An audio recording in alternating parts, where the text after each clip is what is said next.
ኢለላህ ኢለላህ ወአሽሀዱ ደደብ ነው ሲጀመር። ዝም ብለህ እዚህ ለላይቭ ብር መሰብሰብ ያድርገው መጽሐፍ ቅዱስን ቃል ማላችሁ ማለት ወላሂ ከክርስትና ወጣችሁ ማለት እኮ ነው። አሁን ያልከው ቃል አሽሀዱ አላ ኢላሀ ኢለላህ ማለት ከአንዱ አምላክ ከአላህ በስተቀር ሌላ አምላክ የለም ብዬ መሰክራለሁ ብለህ ክርስቶስን አምላክነቱን ካድክ። ለእናንተ እምነት ቀላል ነው አይደል? እምነትን መካድ። ኢየሱስ ክርስቶስ አምላክ በሴት ገንዘብ ነበር እየከፈለ የሚኖረው። በማስረጃ ረስልኝ ነው። እኔ ያለ ማስረጃ ላወራ አንተ አውራ ዝም فمن شرح الله صدره للإسلام فهو على نور من ربه የእግዚአብሔር ቃል በሙላት ይኖርባችሁ፣ በጥበብ ሁሉ እርስ በርሳችሁ አስተምሩና ገስጹ፣ በመዝሙርና በዝማሬ በመንፈሳዊ ቅኔ በጸጋው በልባችሁ ለእግዚአብሔር ዘምሩ። እነዚህ ላይ በግልጽ እየተናገረ እኮ ነው። መጀመሪያ በእኛ ላይ የሚለው የእግዚአብሔር ቃል ነው። ደግሞም በመጨረሻው ላይ ምን የሚለው በጸጋው ነው የሚለው። ደግሞ የእግዚአብሔር ቃል ማን ነው? የእግዚአብሔር ቃል መጽሐፍ ቅዱስ ኢየሱስ አይደለም? ለኢየሱስ ክርስቶስ ሲነገር አዎ ለመጽሐፍም ይነገራል። መጽሐፍ እንኳን የእግዚአብሔር ቃል ነው። ስለዚህ የእግዚአብሔር ቃል አምላክ ነው ብለህ ታምናለህ አይደል? ስማ ከሶስት አካላት አንዱ አካል ኢየሱስ ክርስቶስ የእግዚአብሔር ቃል ነው። አዎ በመጽሐፍ ስንሄድ ደግሞ በዚህ መጽሐፍ ላይ መጽሐፍ ቅዱስ የእግዚአብሔር ቃል ነው አይደል? አዎ የእግዚአብሔር ቃል ነው። ስለዚህ አምላክ ነው መጽሐፍ ቅዱስ አይደለም። ይሄ እኮ በመጽሐፍኛ የጻፈው መጽሐፍ ነው። የእግዚአብሔር ቃል አይደል እንደ መጽሐፍ ቅዱስ? እና የእግዚአብሔር ቃል ቢሆን እኮ እኛን እኮ ያጻፍነው ሰው ነው የጻፈው አይደለም። ጥያቄው ይሄ ቃል መጽሐፍ ቅዱስ የእግዚአብሔር ቃል ነው አይደል? የእግዚአብሔር ቃል አምላክ ነው ብለህ ግግም ብለሃል። ስለዚህ በአንተ ላይ የእግዚአብሔር ቃል ከሶስት አካላት በአካላዊ ቃል ነው። የእግዚአብሔር ቃል አካላዊ ቃል ብለን ነው ምናምን ያለው በትምህርታችን። እሱንማ አሁን በአዋል ብዙ መጽሐፍ ስላልያዝኩ አንተ አቋላም አካላዊ ቃል የሚል የለም መጽሐፍ ቅዱስ ላይ። ለምን ታሻለህ? መጽሐፍ ቅዱስ ብቻ ተሪ ነው። ኩኩር ኦርቶዶክስ ነኝ። እሺ ከፈለከው አካላዊ ቃል የሚል ከየት ነው ያመጣው? ነገርኩ እኮ አሁን አልያዝኩም። አንተ ግን አንብበኸዋል። የት እንዳለ ታውቀዋለህ። ታመጣለህ። የለም እንደዛ የሚል መጽሐፍ ቅዱስ ላይ አካላዊ ቃል የሚል በፍጹም የለም። ውሸት ነው። ችግር የለውም። ሌላ እናውራና እመጣልሃለሁ መጨረሻ ላይ። እሺ ስለዚህ በአንተ ውስጥ መለኮት አለ አይደል? በጸጋ ተካፋይ በሱም ተስፋ ነው የተሰጠን። በአንተ ውስጥ በመለኮት ያለው በጸጋ ነው የሚል የለም። እስካሁን ድረስ አላወጣም። ተካፋዮች ነን እኮ የሚልህ ምንድነው? ተካፋዮች ምንድነው? እሱን ትጠይቀኛለህ በኋላ። በእኛ ውስጥ መለኮት አለ። እሺ አንድ ጊዜ ላይ በሁለተኛ ጴጥሮስ 1:4 ላይ ያለው የመለኮት ተካፋይ የሚልና በቆላስይስ 2:9 የመለኮት ምራት በሰውነት አለ። ልዩነት አለው የለውም? በኋላ እናወራለን። ስለሱ ትጠይቀኛለህ። ግን መልስልኝ እንጂ እንዴ አዳምጥ። አሁን እንዳታፈጣኝ ብለህ መልስልኝ። እንዳታፈጣኝ ብለህ ጥያቄ አትጠይቅም እኮ አባቴ። እሱማ እመጣለሁ። አሁን ያልኩህ ነገርኩህ እኮ አሁን ያልኩህ አዳምጥ። እየነገርኩህ እኮ ነው። አዳምጥ። ለምን አታዳምጥም ታዲያ? ከተናገርክ በኋላ በእኛ ውስጥ መለኮት ያለው በጸጋ ነው የሚል ቃል ልታመጣ አልቻልክም። እንደዛ የሚል በፍጹም የለም። ያ ነው። እሺ ችግር የለም። እሺ የጸጋ የሚለው የለም። እሺ በጸጋ ተካፋይ ይችላል አይልም? ከሌለ ታዲያ አለ ብለህ አታምጣ። ታዲያ ከሌለ የለም ነው ማለት ያለብህ። ችግር የለም። እሺ እሷ ተጻፈችም። እሺ ዛሬ አልተጻፈችም። እሺ የለም ይኸውልህ፣ ችግር የለም ብሎ ማለት የለም። እሺ ያንተ ኢየሱስ ክርስቶስ የክርስቶስ አምላክነት እንደው ልቀበልህ እንኳን ብንል አምላክ ነኝ ባይልም እንዳንተ ሀሳብ እንዳው ብንሄድ የጸጋ አምላክነት እንጂ የመለኮት አምላክነት የለውም። እሱ ራሱ መጀመሪያ የጠየቁን መልስልኝና ጠይቀኛለህ። የጠየቁን መልስ መጀመሪያ እየመለስኩልህ ነው። የእርሱ አምላክነት የጠየቁን መልስልኝ ቢባል እንኳን ሁለተኛ አታዳምጥም እንዴ? ከጠየቅ በኋላ አንተ ማዳምጥ እንጂ አንተ ብቻ እኮ አይደለም የምታወራኝ። እኔም እኮ ላወራ ነው እዚህ ቆም። ምንም ማድረግ አይቻልም። ማዳመጥ አይፈልግም። ይኸውልህ እንቀበል አልኩህ፣ ችግር የለውም። እሺ አምላክ ነኝ ባይልም በኢየሱስ ክርስቶስ ብንቀበላችሁም አልኩህ፣ ብቀበልህም አልኩህ። አምላክነት ለሁለት ከፍሎ ያስቀምጠዋል መጽሐፍ ቅዱስ። የጸጋ አምላክነት አለ። ሙሴ አምላክ ነው አይደለም? ና ቤተናሳ ለምሳሌ እንድትረዳ ይሰማል? ሙሴ አምላክ ነው አይደለም? የጸጋ አምላክ ነው። የጸጋ አዎ። የክርስቶስ አምላክነትስ አምላክ ነው? ክርስቶስ አምላክ ነው። ምን አይነት አምላክነት ነው የእርሱ አምላክነት? የአምላክነት አምላክ ሰው የሚገዛለት የሚያመልከው ለራሱ የሚገዛ አምላክ አለ የለውም? ኢየሱስ ስማ፣ ዝም ብለህ አንተ እንደፈለገው ልትወስድ ትችላለህ። በመጽሐፍ ላይ እሺ፣ የክርስቶስ ራሱ የሚያመልከው አምላክ ካለው የእሱ አምላክነት የጸጋ አምላክነት ነው እኮ ማለት ነው። ሌላ አምላክ የለም። ከማን ሌላ? ከኢየሱስ ሌላ? አዎ፣ ከኢየሱስ ሌላ አምላክ የለም። አብ አምላክ ነው አይደለም? ኢየሱስ ስማኝ፣ ኢየሱስ ቃል ነው አይደለ? ስማኝ፣ ኢየሱስ ቃል ነው አይደለም? ኢየሱስ ቃል ነው አይደለም? መልስልኝ። አብ አምላክ ነው አይደለም? ሌላ አምላክ የለም ከኢየሱስ ውጭ ስላለ እንድመልስልህ ኢየሱስ ቃል ነው አይደለም? አንተ እንደገና ጥያቄ በመጠየቅ ሳይሆን አብ አምላክ ነው አይደለም? እውነትን ልንገርህ፣ በጣም የምታውቅ መስለኝ ነበር ከእፎይ ጋር ሳይ። አሁን እኔ እንኳን ማሸነፍ ያልቻልክ እንዴት ነው አንተ? እኔ እንኳን ማሸነፍ እንዴት ነው አንተ? አይሽ ማሂ ሰላም፣ እንዴት ነሽ? እሺ መቅዲ፣ ጥያቄሽ ምንድን ነው? አይሽ እሺ፣ እንዴት ናችሁ? ሰላም ነው? አልሐምዱሊላህ። በዚህ አጋጣሚ እሱ አድናቂ ነኝ ማለት ትዕግስት በጣም ደስ ይለኛል። እና ወደ ጥያቄ ልግባ።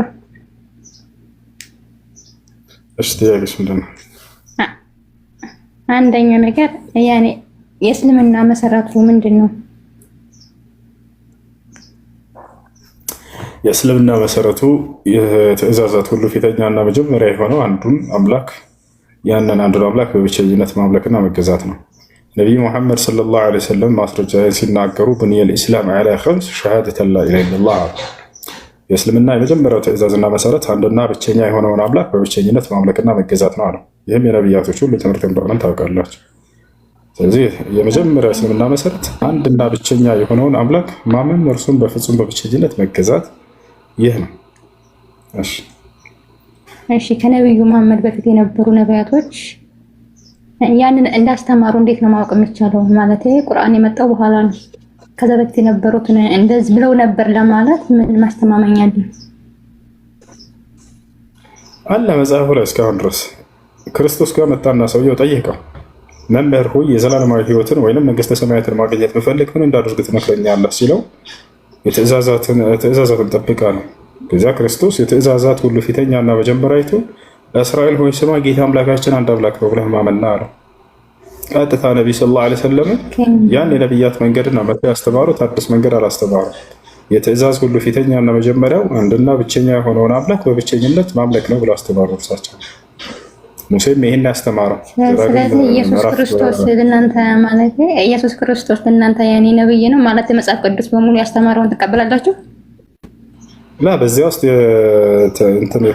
ከክርስቶስ ያስተማራቸው ትክክለኛ ትምህርቶች ካሉ እነሱ እንቀበላቸዋለን። ክርስቶስ የአምላክ መልእክተኛ ነው፣ ነብይ ነው። አንዱን መርጦ አንዱን ትቶ አይሆንማ። እንቀበላለን።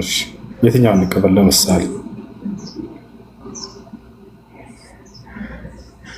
ለምሳሌ የኔ ኢየሱስ ክርስቶስ ነብይ ነው ካለን ኢየሱስ ክርስቶስ ደግሞ የመጨረሻውም የመጀመሪያውም እኔ ነኝ ብሏል። ስለዚህ ነብዩ መሐመድ ሊመጣ አይችልም። እዚህ ጋር ዘጋው። ምንድነው የመጀመሪያው የመጨረሻው ነው ያለው? ምንድነው ነብይነትን እኮ አይደለም እንደዛ ያለው። አውስማ አምላክነቱን ነው ግን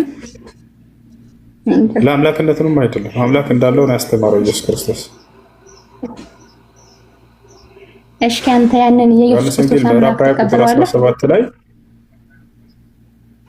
ክርስቶስ ዮሐንስ ወንጌል ምዕራፍ 17 ቁጥር 3 ላይ አንድና ብቸኛ እውነተኛ አምላክ አንተ ነህ ብሎ ወደ አምላኩ አመላክቷል። ዮሐንስ ወንጌል ምዕራፍ 20 ቁጥር 17 ላይ ያንን አምላኩ ነው ተቀበለው ወደ አምላካችሁ አድርጋለሁ ብሎ አምላክ እንዳለ አስተምሯል። ማን የኢየሱስን አምላክ ተቀበለዋለህ? ማን አሁን የኢየሱስን አምላክ የአብርሃም የይስሐቅ የያዕቆብን አምላክ የኢየሱስን አምላክ አላህን በደንብ ይቀበላለሁ። እግዚአብሔር አምላክ ነው ብሎ አላህ አባቴ ሊባል ይችላል። የኢትዮጵያ ክርስቲያኖች ናቸው እግዚአብሔር አምላክ ነው ለአምላክ እግዚአብሔር ነው ብሎ ኢየሱስ አላስተማረም። ኢየሱስ አምላክ አላህ ነው ብሎ ያስተማረው። አላህ ማለት እኮ የአረበኛ ቋንቋ ስለሆነ ነው እንጂ ወደ ሌላ ቋንቋ ቢተረጎም ትርጉሙ ሌላ ነው። ምሳሌ ፈጣሪ እንደማለት ነው በአማርኛ አይደለም። በኢየሱስ ክርስቶስ ቋንቋ ሲናገርበት ሲያስተምርበት በነበረው ቋንቋ የአምላክ ስም አላህ ነው። አላህ ነበር። እናሳይሽ። እሺ ኤልያስ ይመችሃል ለማውጣት? ይመቸኛል። ኤልያስ ይመችሃል? አንድ የኢየሱስ አምላክ አላህ እንደሆነ አሳይታለሁ። እሺ ከማሂ በላይ ያለህ ልጅ ሰላም ብያለሁ።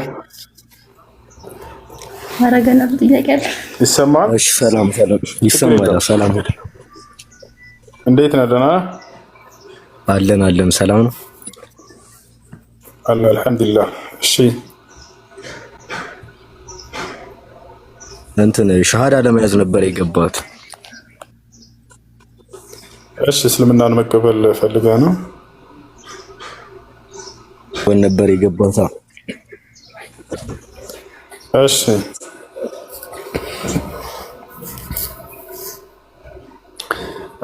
ሸሃዳና ሲይዝህ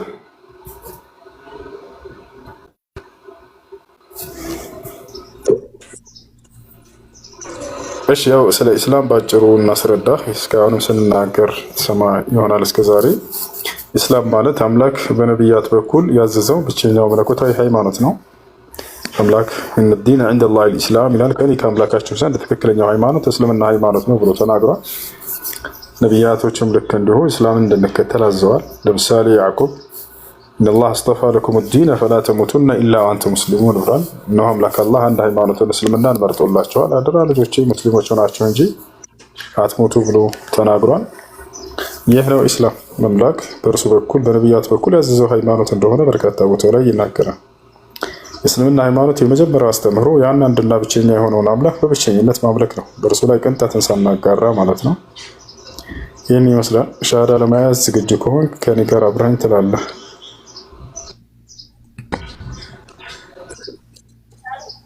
አዎ እኔ የምለውን እየደገምክ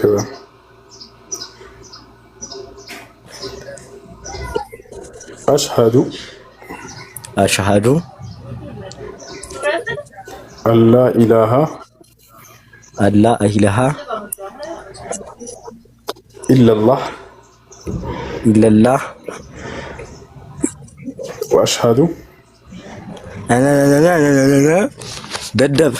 ደደብ ነው ሲጀመር። ዝም ብለህ እዚህ ለላይቭ ብርን መሰብሰቢያ አድርገው መጽሐፍ ቅዱስን መጀመሪያ መጽሐፍ ቅዱስን ወደ መጽሐፍ ለምን አወረድከው? ሰሚር እንዳታወርደው። ይጨርስ። ለእምነታችሁ ምንም ክብር እንደሌላችሁ እያስረዳችሁ እንደሆነ ታውቃላችሁ። ምክንያቱም የሻሃዳ ቃል ማላችሁ ማለት ወላሂ ከክርስትና ወጣችሁ ማለት እኮ ነው። አሁን ያልከው ቃል አሽሀዱ አላ ኢላሀ ኢለላህ ማለት ከአንዱ አምላክ ከአላህ በስተቀር ሌላ አምላክ የለም ብዬ መሰክራለሁ ብለህ ክርስቶስን አምላክነትን ካድክ። ለእናንተ እምነት ቀላል ነው አይደል? እምነትን መካድ። አንድ ሙስሊም አይታችኋል ለበቀለድ ብሎ ከእምነቱ ወጥቻለሁ ብሎ ሲናገር፣ ምክንያቱም እምነቱን አይክድም ያውቀዋልና። እየቀለዳችሁት ያላችሁት በእኛ ላይ መስላችሁ ነው አይደለ? ወላሂ አይደለ። በራስህ ህይወት ላይ ነው እየቀለድክ ያለው። ስማኝ አንዴ መጽሐፍ ቅዱስንና ቁርአኑን ገንዘብ መሰብሰቢያ አታድርገው። ገንዘብ መሰብሰቢያ አታድርግ። እዚህ ላይ ቁጭ ብለህ ገንዘብ አትሰብስብበት። መጀመሪያ መጽሐፍ ቅዱስ ከማንበብ በፊት ቁርአንን አንብበህ ጨርስ። እሺ አሁን ለሀገር አዳምጥ። እሺ አዳምጥ። ኢየሱስ ክርስቶስ አምላክ እስካሁን እየሰማሁ ነበር። ከታች የገቡትን ሰዎች ይበላ ነበር እና ማስረጃ ላሳየህ ነው። ስማኝ፣ እስካሁን ከታች በሴት ገንዘብ ነበር እየተቀበለ የሚኖረው እና ማስረጃ ላሳየህ አንዴ። እኔ በማስረጃ ነው ሰዎች ሉቃስ ወንጌል ተበዳሽ ና ሉቃስ ወንጌል ምዕራፍ 8 ከቁጥር 3 ላይ አውጣለት። ኢየሱስ ክርስቶስ አምላክ በሴት ገንዘብ ነበር እየከፈለ የሚኖረው በማስረጃ ላሳይህ ነው። እኔ ያለ ማስረጃ ላወራ ማን ታወራ? ዝም ብለህ እኔ ያለ ማስረጃ ላወራ። ሉቃስ ወንጌል ምዕራፍ 8 ቁጥር 3 ያወጣለት። ቆይ ነው በማስረጃ ላሳይህ አንድ ጊዜ። ለምን ወጣህ? ለምን ወጣህ? ኢየሱስ ክርስቶስ በሴት ገንዘብ እየተቀበለ ሲኖር እንደነበርና ልናሳይህ ነው። ሉቃስ ወንጌል ምዕራፍ 8 ቁጥር 3 ምን ይላል? አንዴ እናንብበው። ቁጥር 3 ላይ የሄሮድስ አዛዥ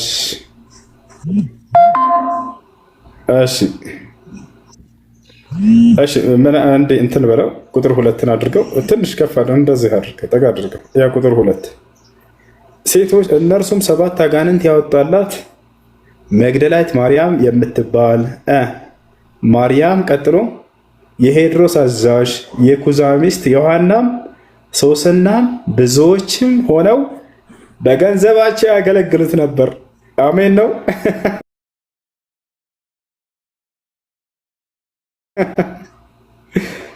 አንተ አምላኪ ብለህ የምታምነው ነው የሴት ገንዘብ እየተቀበለ በእነርሱ ገንዘብ ሲኖር የነበረው ገብቶሃል?